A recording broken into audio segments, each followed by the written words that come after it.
ಸ್ನೇಹಿತರೆ ನಮಸ್ಕಾರ.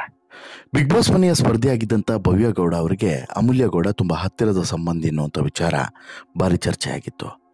ಅಮೂಲ್ಯ ಅವರು ಭವ್ಯಗೆ ಅಕ್ಕ ಆಗಬೇಕು ಅನ್ನುವಂಥದ್ದು ಎಲ್ಲರೂ ಕೂಡ ಮಾತನಾಡಿಕೊಂಡಿದ್ದರು ಬಿಗ್ ಬಾಸ್ನಿಂದ.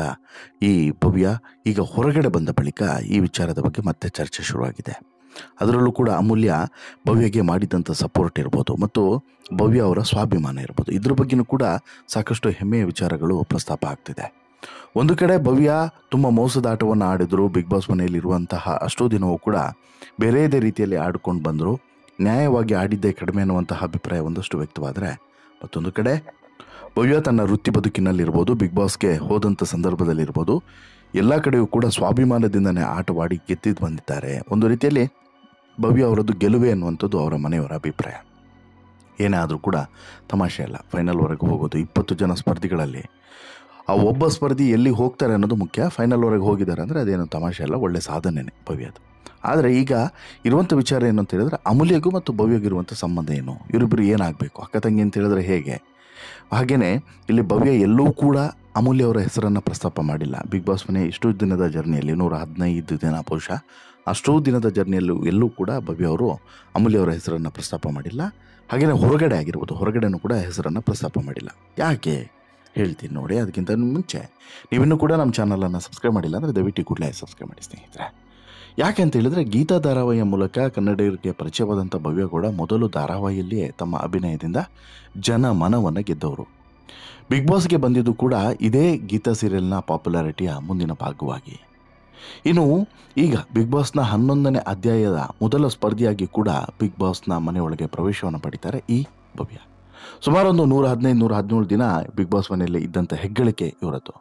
ಇಂತಹ ಭವ್ಯ ಗೌಡ ಮತ್ತು ಕನ್ನಡ ಚಿತ್ರರಂಗದ ಗೋಲ್ಡನ್ ಗರ್ಲ್ ಅಮೂಲ್ಯ ನಿಜ ಜೀವನದಲ್ಲಿ ಸಂಬಂಧಿಕರು ಅನ್ನೋದು ಸಾಕಷ್ಟು ಜನಕ್ಕೆ ಗೊತ್ತಿರಲಿಲ್ಲ. ಅದು ಗೊತ್ತಾಗುವಂತೆ ಭವ್ಯ ಮಾಡಲೂ ಕೂಡ ಇಲ್ಲ. ಹೌದು, ಅಸಲಿಗೆ ಬಿಗ್ ಬಾಸ್ ಮನೆಯ ಕೊನೆಯ ಹಂತಕ್ಕೆ ಬಂದಂತಹ ಭವ್ಯ ಗೌಡ ಬಂದಾಗ ಸೋಷಿಯಲ್ ಮೀಡಿಯಾದಲ್ಲಿ ಈ ವಿಚಾರ ಭಾರಿ ವೈರಲ್ ಆಗಿತ್ತು. ಅನೇಕರು ಭವ್ಯ ಗೌಡ ಅವರ ಪರವಾಗಿ ಅಮೂಲ್ಯ ಪ್ರಚಾರವನ್ನು ಮಾಡಿದ್ದನ್ನು ನೋಡಿ ಅಚ್ಚರಿಪಟ್ಟಿದ್ರು. ಭವ್ಯ ಗೌಡಗೆ ನಿಮ್ಮ ಅಮೂಲ್ಯವಾದಂಥ ಮತವನ್ನು ಹಾಕಿ ಅಂತ ಹೇಳ್ಬಿಟ್ಟು ಅಮೂಲ್ಯ ಗೌಡ ಮನವಿಯನ್ನು ಮಾಡಿಕೊಂಡಿದ್ರು. ಆ ಪೈಕಿ ಅಮೂಲ್ಯ ಗೌಡ ಕೂಡ ಇದ್ದರು. ಹೀಗಾಗಿ ಅನೇಕರು ಅಮೂಲ್ಯ ಮತ್ತು ಭವ್ಯ ಗೌಡ ನಡುವೆ ಇರುವಂಥ ಸಂಬಂಧವೇನು ಅಂತೇಳಿ ತಲೆ ಕೆಡಿಸ್ಕೊಂಡು ಕೂತಿದ್ರು. ಗೂಗಲ್ಗೆ ಕೂಡ ಪ್ರಶ್ನೆಯನ್ನು ಮಾಡಿದ್ರು. ಈ ಪ್ರಶ್ನೆಗೆ ಭವ್ಯ ಗೌಡ ಅವರೇ ಈಗ ಉತ್ತರವನ್ನು ಕೊಟ್ಟಿದ್ದಾರೆ ಮತ್ತು ಅಮೂಲ್ಯ ಯಾವ ರೀತಿ ತನಗೆ ಸಂಬಂಧಿ ಅನ್ನೋದನ್ನು ಕೂಡ ಹೇಳ್ಕೊಂಡಿದ್ದಾರೆ. ಹೌದು, ಈ ಬಗ್ಗೆ ಇಂಟರ್ವ್ಯೂನಲ್ಲಿ ಮಾತನಾಡಿರುವಂತಹ ಇದೇ ಅಮೂಲ್ಯ ಅಕ್ಕನ ಪತಿ ಜಗದೀಶ್ ಅಣ್ಣ ನನಗೆ ಸಂಬಂಧದಲ್ಲಿ ದೊಡ್ಡಪ್ಪನ ಮಗ ಆಗಬೇಕು, ಹೀಗಾಗಿ ಸಂಬಂಧದಲ್ಲಿ ನನಗೆ ಅಮೂಲ್ಯ ಅತ್ತಿಗೆ ಆಗಬೇಕು ಅಂತ ಹೇಳಿ ಭವ್ಯ ಗೌಡ ಮೊದಲ ಬಾರಿಗೆ ಈ ವಿಚಾರವನ್ನು ಹೇಳ್ಕೊಂಡಿದ್ದಾರೆ. ಅಮೂಲ್ಯ ಅಕ್ಕ ಮೊದಲಿನಿಂದ ನನಗೆ ಬೆಂಬಲವನ್ನು ನೀಡುತ್ತಾ ಬಂದಿದ್ದಾರೆ ಅಂತೇಳಿ ಹೇಳಿರುವಂಥ ಭವ್ಯ ಗೌಡ ಯಾವುದೇ ವಿಚಾರ ಇದ್ದರೂ ಕೂಡ ನಮ್ಮ ಅನುಮಾನಗಳನ್ನು ಅವರು ದೂರ ಮಾಡ್ತಾನೆ ಬಂದಿದ್ದಾರೆ ಅಂತಲೂ ಕೂಡ ಹೇಳ್ತಾರೆ. ಹಾಗೆ ಹೀಗೆ ಮಾಡು, ಹಾಗೆ ಮಾಡು, ಹಾಗೆ ಮಾಡಬೇಡ, ಹೀಗೆ ಮಾಡಬೇಡ ಅಂತ ಹೇಳ್ಬಿಟ್ಟು ಬುದ್ಧಿ ಹೇಳೋದ್ರಲ್ಲೂ ಕೂಡ ಅಮೂಲ್ಯ ಒತ್ತು ಕೂಡ ಹಿಂದೆ ನಿಂತಿಲ್ಲ. ಜೊತೆಗೆ ಅವರು ನನಗೆ ಸಲಹೆಯನ್ನು ನೀಡಿದ್ದಂತಹ ಸಂದರ್ಭಗಳನ್ನು ನಾನು ಯಾವತ್ತೂ ಕೂಡ ಮರೆಯೋದಕ್ಕೆ ಸಾಧ್ಯವಿಲ್ಲ. ಎಷ್ಟೇ ಬ್ಯುಸಿ ಇದ್ದರೂ ಕೂಡ ಅವರು ನನಗೆ ಸಜೆಷನ್ಸನ್ನು ಕೊಟ್ಟಿದ್ದಾರೆ, ನನಗೆ ದಾರಿಯನ್ನು ತೋರಿಸಿಕೊಟ್ಟಿದ್ದಾರೆ ಅಂತಲೂ ಕೂಡ ಅಮೂಲ್ಯ ಬಗ್ಗೆ ತುಂಬ ಸಲ ಹೇಳಿದ್ದಾರೆ. ಇನ್ನು ಅಮೂಲ್ಯ ಅವರು ಇವರಿಗೆ ಮಾಡಿರುವಂತಹ ಸಹಾಯವನ್ನು ಕೂಡ ಇಲ್ಲಿ ಈಕೆ ಮರೆತಿಲ್ಲ. ಜಗದೀಶ್ ಅಣ್ಣ ಮತ್ತು ಅಮೂಲ್ಯ ಅಕ್ಕ ನಮ್ಮ ಕುಟುಂಬಕ್ಕೆ ತುಂಬ ಆಪ್ತರು. ಹಾಗೆಯೇ ಯಾವುದೇ ಸಂದರ್ಭದಲ್ಲೂ ಕಷ್ಟದಲ್ಲಿರ್ಬೋದು, ಸುಖದಲ್ಲಿರ್ಬೋದು, ಯಾವುದೇ ಸಂದರ್ಭದಲ್ಲೂ ಕೂಡ ಅವರಿದ್ದಾರೆ ಅನ್ನುವಂಥ ಧೈರ್ಯ ಇದೆ. ಅಂದಹಾಗೆ ಭವ್ಯ ಗೌಡ ಬಿಗ್ ಬಾಸ್ ಮನೆಯಲ್ಲಿದ್ದಾಗ ಅಮೂಲ್ಯ ಅವರ ಪತಿ ಜಗದೀಶ್ ಆರ್ ಚಂದ್ರು ನನಗೆ ಭವ್ಯ ಗೌಡ ತಂಗಿ ಆಗಬೇಕು, ಧಾರಾವಾಹಿ ಇರ್ಬೋದು, ಬಿಗ್ ಬಾಸ್ ಶೋ ಇರ್ಬೋದು, ತನ್ನ ಶ್ರಮದಿಂದಲೇ ಭವ್ಯ ಇಲ್ಲಿವರೆಗೆ ಬಂದಿದ್ದಾಳೆ ಅಂತಲೂ ಕೂಡ ಹೇಳಿದರು. ಬಿಗ್ ಬಾಸ್ ಶೋನಲ್ಲಿ ಮಹಿಳೆ ಗೆದ್ದು ತುಂಬ ಸಮಯ ಆಯಿತು, ಈಗ ಭವ್ಯ ಕಪ್ ಗೆಲ್ಲಬೇಕು ಅಂತಲೂ ಕೂಡ ನನ್ನ ಆಶಯ ಅಂದಿದ್ರು. ನಿಮ್ಮ ಆಶೀರ್ವಾದ ಆಕೆಯ ಮೇಲೆ ಸದಾ ಇರಲಿ ಅಂತೇಳ್ಬಿಟ್ಟು ಭವ್ಯಗೆ ಮತ ಹಾಕಿ ಅಂತೇಳಿ ಮನವಿಯನ್ನು ಮಾಡಿಕೊಂಡಿದ್ರು. ಇನ್ನು ಈ ಕುರಿತು ಮಾತನಾಡಿದ್ದಂಥ ಅಮೂಲ್ಯ, ಭವ್ಯ ಅವರನ್ನು ನಾನು 8 ವರ್ಷಗಳಿಂದ ನೋಡ್ತಾ ಇದ್ದೇನೆ. ಜಗದೀಶ್ ಅವರನ್ನು ಮದುವೆ ಆದ ನಂತರ ಅವರ ಪರಿಚಯ ಆಯಿತು. ಭವ್ಯ ಗೌಡ ಸಹೋದರಿಯರು ಜೀವನದಲ್ಲಿ ತುಂಬ ಫೋಕಸ್ ಆಗಿದ್ದಾರೆ, ಸಾಕಷ್ಟು ಶ್ರಮವನ್ನು ಹಾಕ್ತಾ ಇದ್ದಾರೆ, ಮನೆಗೆ ಶಕ್ತಿ ಆಗಬೇಕು ಅನ್ನುವಂಥ ಆಸೆಯನ್ನು ಹೊಂದಿದ್ದಾರೆ. ಇವರ ಈ ಆಸೆನೇ ಇರಲಿ, ನನ್ನ ಕಡೆಯಿಂದ ಶುಭವಾಗಲಿ, ನಿಮ್ಮ ಮತ ಭವ್ಯ ಗೌಡ ಅವರಿಗೆ ಹಾಕಿ ಅಂತಲೂ ಕೂಡ ಮನವಿಯನ್ನು ಮಾಡಿಕೊಂಡಿದ್ರು. ಈಗ ಇಷ್ಟು ಸಮಯದ ಬಳಿಕ, ಅಂದರೆ ಈ ಎಲ್ಲ ವಿಚಾರಗಳು ಆಗಿ ಇಷ್ಟು ಸಮಯದ ಬಳಿಕ ಈಗ ಭವ್ಯ ಮತ್ತು ಅಮೂಲ್ಯ ಗೌಡ ನಡುವಿನ ಸಂಬಂಧ ಏನು ಅನ್ನೋದನ್ನು ಮೊದಲ ಬಾರಿಗೆ ರಿವೀಲ್ ಮಾಡಿದ್ದಾರೆ. ಬಟ್ ಒಂದು ಖುಷಿ ಪಡಬೇಕಾಗಿರೋದೇನು ಅಂತ ಹೇಳಿದ್ರೆ, ಇಲ್ಲಿ ಎಲ್ಲೂ ಕೂಡ ಭವ್ಯ ಈ ವಿಚಾರವನ್ನು ಬಹಿರಂಗಪಡಿಸಲಿಲ್ಲ.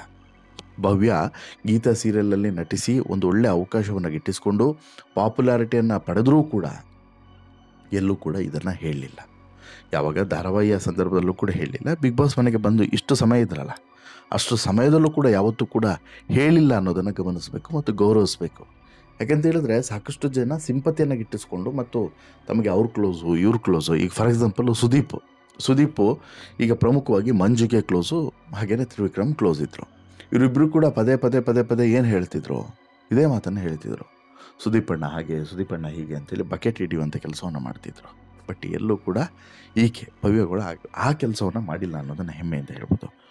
ನಂತರ ಆಕೆಯ ಕ್ಯಾಪ್ಟನ್ಶಿಪ್ ಇರ್ಬೋದು, ಮೋಸದಾಟ ಇರ್ಬೋದು, ಅದ್ರ ಬಗ್ಗೆ ಕಮೆಂಟ್ ಮಾಡೋಕ್ಕೆ ಸಾಧ್ಯನೇ ಇಲ್ಲ. ಯಾಕಂತ ಹೇಳಿದ್ರೆ ಬಿಗ್ ಬಾಸ್ ಮನೆಯಲ್ಲಿ 3 ಬಾರಿ ಕ್ಯಾಪ್ಟನ್ ಆಗಿರೋಂಥ ಭವ್ಯ 2 ಬಾರಿ ಮೋಸದಿಂದನೇ ಕ್ಯಾಪ್ಟನ್ ಆಗಿದ್ದು ಅನ್ನೋದನ್ನು ಬಾಯ್ಬಿಟ್ಟು ಹೇಳಬೇಕಾಗಿಲ್ಲ. ಇನ್ನು ತ್ರಿವಿಕ್ರಮನ್ನು ತನ್ನ ಸ್ವಾರ್ಥದ ಆಟಕ್ಕೆ ಬಳಕೆ ಮಾಡಿಕೊಂಡ್ರು ಅನ್ನೋದ್ರಲ್ಲೂ ಕೂಡ ಅನುಮಾನ ಇಲ್ಲ. ಬಿಗ್ ಬಾಸ್ ಮನೆಯನ್ನು ತುಂಬ ತನಗೆ ಹೇಗೆ ಬೇಕೋ ಆ ರೀತಿ ಬಳಕೆ ಮಾಡಿಕೊಳ್ಳೋದ್ರಲ್ಲಿ ಭವ್ಯ ಮುಂಚೂಣಿಯಲ್ಲಿ ನಿಲ್ತಾರೆ.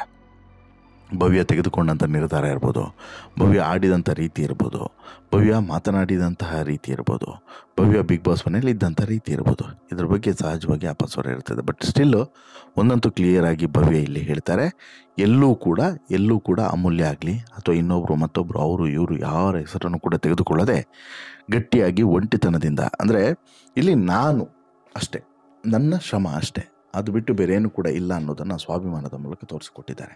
ಹಾಗಂದ ಮಾತ್ರಕ್ಕೆ ಅಮೂಲ್ಯನು ಕೂಡ ಎಲ್ಲೂ ಕೂಡ ಇಲ್ಲ ನನ್ನ ತಂಗಿ ಭವ್ಯ ಅಥವಾ ನನಗೆ ಸಂಬಂಧಿ ಭವ್ಯ ಆಕೆ ನನ್ನ ಸಹಾಯವನ್ನು ತೆಗೆದುಕೊಂಡ್ಳು ಆ ರೀತಿ ಅವರು ಕೂಡ ಎಲ್ಲೂ ಮಾತನಾಡಿಲ್ಲ.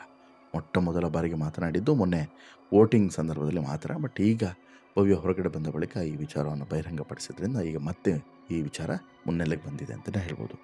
ನಿಮಗೆ ಗೊತ್ತಿತ್ತ ಸ್ನೇಹಿತರೆ, ಭವ್ಯ ಮತ್ತು ಅಮೂಲ್ಯ ಅವರು ಸಂಬಂಧಿಗಳು ಅಂತೇಳಿ ನಿಮ್ಗೆ ಗೊತ್ತಿತ್ತ? ಮತ್ತು ಭವ್ಯ ಈ ವಿಚಾರದಲ್ಲಿ ಎಷ್ಟು ಹೆಮ್ಮೆ ಪಡುವ ರೀತಿ ಮಾಡಿದ್ದಾರೆ ಅಂದರೆ, ಎಲ್ಲೂ ಕೂಡ ಅಮೂಲ್ಯ ಅವರ ಹೆಸರನ್ನು ಅಥವಾ ಅಮೂಲ್ಯ ಅವರ ನೆರಳಲ್ಲಿ ನಾನು ಬಂದೆ ಅಂತೇಳಿ ತೋರಿಸ್ಕೊಳ್ಳದೆ ಸಾಗಿರೋದ್ರ ಬಗ್ಗೆ ನಿಮಗೆ ಎಷ್ಟು ಹೆಮ್ಮೆ ಇದೆ ಮತ್ತು ಭವ್ಯ ಬಗ್ಗೆ ನಿಮ್ಮ ಅಭಿಪ್ರಾಯ ಏನು? ದಯವಿಟ್ಟು ನಿಮ್ಮ ಅಭಿಪ್ರಾಯನ ಕಮೆಂಟ್ ಮಾಡಿ ತಿಳಿಸಿ. ಜೊತೆಗೆ ಈ ಸ್ಟೋರಿ ಇಷ್ಟ ಆಯಿತು ಅಂತ ಹೇಳಿದ್ರೆ ಲೈಕ್ ಮಾಡಿ, ಶೇರ್ ಮಾಡಿ, ಚಾನಲ್ಗೆ ಸಬ್ಸ್ಕ್ರೈಬ್ ಆಗೋದನ್ನು ಮರಿಬೇಡಿ.